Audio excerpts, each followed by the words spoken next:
Dr. Comilla Sasson, thank you so much for joining us on DBL. So that video we just saw was a moment you said goodbye to your husband and 2 kids, which I know was tough, but you went out to volunteer at a pop-up hospital in New York City.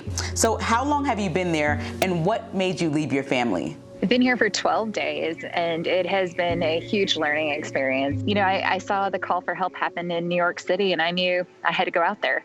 Now, how bad was it when you got to New York? You know, we actually got out here just as things were starting to kind of, I would say, flatten out and then starting to curve down a little bit as well. So it's definitely been quieter for sure. Can you describe what it's like being there and working there? Even in the last 12 days, I've learned so much about how to care for patients with COVID-19.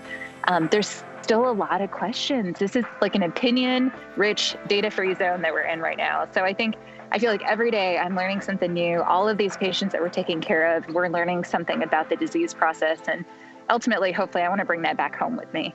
Now, you said you learned a lot. So what's the biggest thing that you've learned? The biggest thing I've learned is to have hope.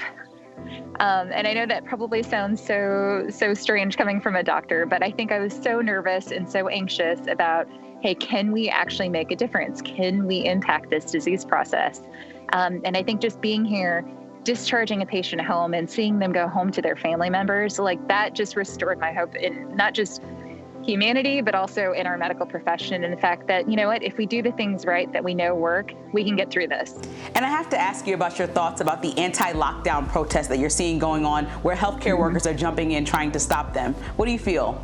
You know, we take this job really personally, and I think that's why you saw those really amazing images of healthcare workers going to the front lines and saying, look, I am taking care of these patients every single day. I know what works and what doesn't work because I personally feel it every single time I walk in that hospital.